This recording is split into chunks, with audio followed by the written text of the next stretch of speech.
A beautiful afternoon for baseball here at White House Field in Harwich. Ethan Ibe alongside Kyle Marshak for the Gatemen Baseball Network pregame show here on Cape League TV. A rainout against the Falmouth Commodores a couple of days ago, but the Gatemen looking to get back on track, losing 2 in a row for the first time in this young season. Kyle, they have to just not let it stack up on them. Yeah, well, first of all, it's a welcome sign, right, that they are looking to avoid 3 in a row for the first time, that they had lost 2 in a row for the first time. It's kind of like getting the monkey off the back, right? Every other time it was just one at a time. And with that, I think, it can be a new issue depending on the game, especially on the road. It was really uncharacteristic to see a couple days ago in Katuitt that it was the errors. 3 in the game, 2 in the same inning that gave up a 3 spot. So of the 4 runs that the Kettleers scored, 2 were unearned. And a couple of timely hits as well would be nice to see today as well. So it'll be Darren Horn on the mound today for the Gatemen, making his Wareham debut. Coastal Carolina product. Pitched last year with Hyannis, total of 9 games and 20 innings. Pitching coach Eric Lux is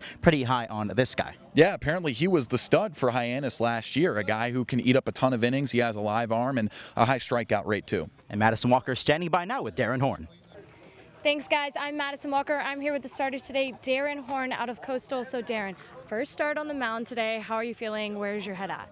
It's just great to get back on the mound. I missed the whole season this year with injury, so I haven't thrown in a game in close to a year. So to kind of get back on the mound, get some juices flowing is really exciting.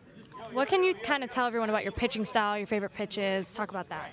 Yeah, so I try to be in the zone early and then get chases late. Try to move the ball different ways, mix up pitches, and just get some weak contact and let the defenders play. So how are you planning on kind of having the success this year that you had in Hyannis last year?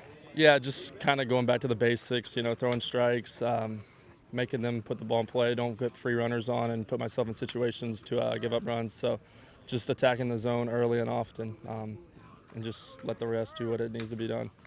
And then I have a question. If you had to pick a song to walk out on the mound to today, right now, what would you be picking? I'm going to have to go with my walkout song from sophomore year. It's called All the Money by Ghana and Metro Boomin. Okay, somebody better put that on while this man goes out on the mound. Thank you so much, Darren. Back to you guys.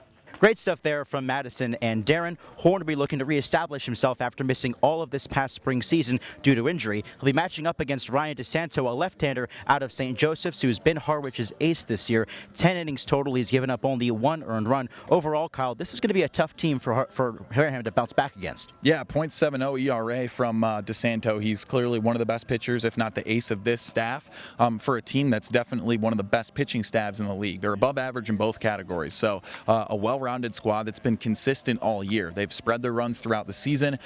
They really don't have any weak points. Gatemen did get the dub against Harwich over at Spillane Field back on June 26th. That was a 7-3 victory. We'll see how the tables will turn here at White House Field. Coming up at 6:30 first pitch here on the Gatemen Baseball Network. Myself, Ethan Ibe, Kyle Marshak, and Madison Walker have your call.